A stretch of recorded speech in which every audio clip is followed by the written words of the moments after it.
Hi, I'm Paul Guppy with the Washington Policy Center, and this is our regular weekly update that we'll be doing through the legislative session to inform our supporters and top donors about what is going on in the legislature and what work we're engaged in. So the legislature met last week on January 10th, and they're meeting for a short 60-day session. So normally shorter sessions are to pass a budget supplemental, maybe fix programs, make short amendments, but the governor has made it clear that he's going to treat this as a major legislative session and work on major bills and make big changes across the state. So we'll be tracking those.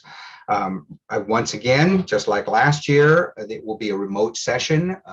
Democrats have the majority in the legislature, and they announced the plans for how they're going to meet.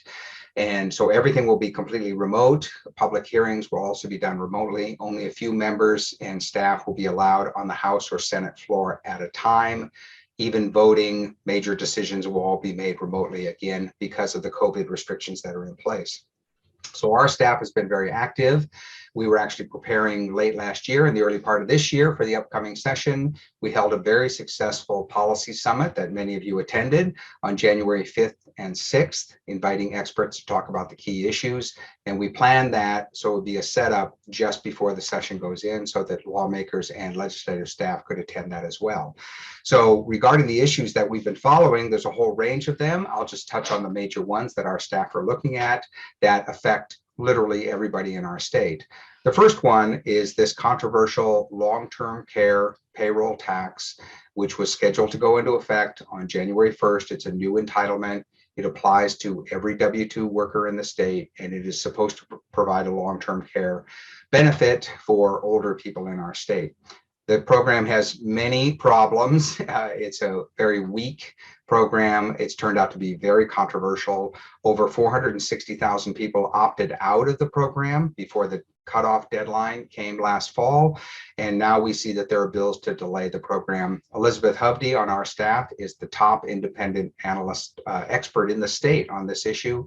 Her commentary appears in media all the time. She followed a public hearing last week at which there were bills to delay the program, extend the opt-out, make some other changes, but none of those dealt with the number one recommendation that we have, which is this program should be repealed. It's clearly a failure. No other state has a program like this, and now we see why. It's just completely unworkable. So the majority Democrats want to delay the program for 18 months. And of course, that moves it beyond the next election. So we understand the timing there.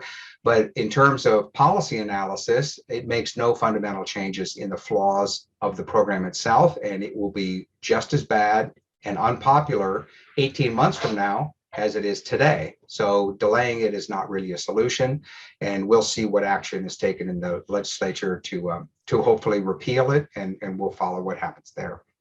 Another issue that Maria Frost, our transportation expert, has been tracking is the vaccine mandate that the governor imposed on all state agencies. And of course, there were some state employees who, for their own reasons, or maybe they had natural immunity, but their own decision, didn't get the vaccine. And so the governor fired them. And that was about 2 months ago. With the winter weather, Maria has been following the Department of Transportation inability to clear the roads. They don't have enough snowplow drivers, and now they're short-staffed right at the time when they're trying to maintain public safety on the roads. Maria has pointed out the irony that the governor continues to say that vaccine mandates are to save lives, as he explains it. And Maria points out that snowy weather and unsafe roads are also important to public safety and saving lives. We were disappointed, and Maria wrote about this on our blog, that Kittitas County actually volunteered to provide snowplow drivers additional equipment to clear the roads over the mountain passes, and the state turned them down. So that was a case of where additional resources were available, but the State Department chose to not take advantage of that. So we'll keep tracking that. Speaking of the COVID mandate, we all saw national news where the US Supreme Court struck down the Biden administration's vaccine mandate on private employers. That does not affect state level mandates like the one we have, but we do think that it shows that there are alternatives to taking this top-down approach, and we're hoping the governor will begin to reconsider whether imposing broad-based rules on everybody are really accomplishing public safety in terms of dealing with COVID.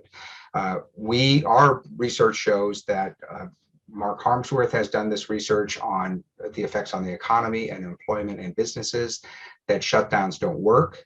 The policies that the state has pursued so far have not stopped the spread of COVID.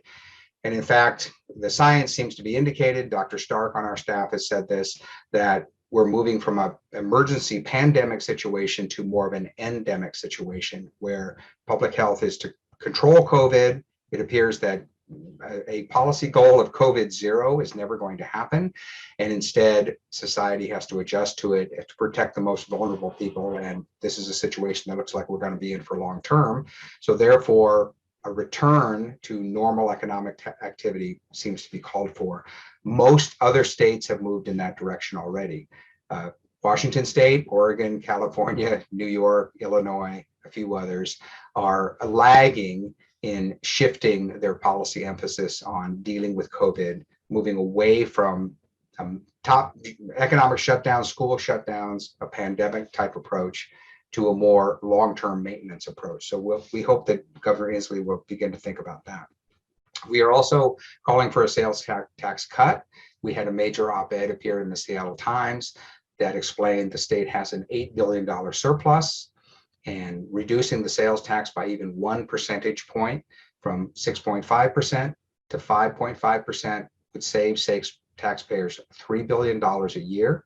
And the state has more than enough surplus money to pay for that and pay for all government programs.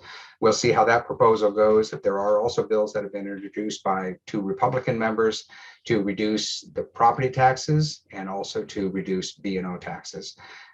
We favor a sales tax cut because it would automatically benefit everybody in the state. It would lower the cost of everything and fight inflation, and low-income working families would benefit the most. However, given the strong financial situation that the state is in and the large surplus, we support any form of tax relief that can be given to the public, and we hope that the majority Democrats will consider one of those bills.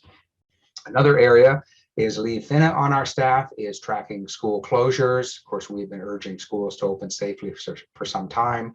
Private schools and charter public schools are already open.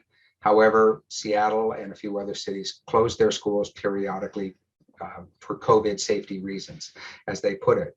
The result has been about 47,000 families have left the public system in the last year. Parents are looking for alternatives. Parents are frustrated because of the changing rules. And as a result, the per student funding for many school districts has gone down. As you would expect, these school districts have gone to the legislature. They're asking for a bill, SB 5563, which would provide up to $500 million in additional spending to school districts that have lost students. So from the school district's point of view, they want their budget to be maintained. From the public's point of view, there's no reason to provide funding for students who are no longer there. So Lee has testified on this. She points out that funding empty seats is not what public education is about. There are bills introduced by Representative Walsh and others as well, other ideas, to fund the child. So other states are moving to a school choice model where funding follows the child. Washington State spends $16,800 per student in public education. These bills would provide about $10,000 for a family that wants to seek alternatives. And again, we're hoping that the legislature will take a look at those. And then lastly, there's a bill that is, I think, really going to cause a lot of controversy. It was introduced by the governor last week at his request. It's SB 5843, and this is a straight up restriction on political speech, on freedom of expression. The bill is SB 5843, I said that, and it really is a very radical proposal. It is targeted at officials and candidates for public office, and it says that it can be a gross misdemeanor to criticize the outcome of an election, depending on what that expression is. So that's not clearly defined. It refers to, quote, incitement to violence in talking about elections. And it's not clear that what the purpose of this bill is, except to suppress opposing viewpoints. Regarding legal analysis, Incitement to violence, of course, is already illegal. There's a content neutral standard that applies equally to everybody in society. So, but the problem with this bill is that it creates a two-tier system. It applies only to certain people who express a viewpoint, but not to other people. There are also no time limits in the bill, so it doesn't specify which election a person might be criticizing, how long a candidate for office, even if the candidate loses, it doesn't explain in the bill how long that person's speech is restriction. But more fundamentally, this is clearly a violation of the First Amendment. There are going to be legal challenges about it. But in the meantime, the legislature is taking a look at this governor request bill.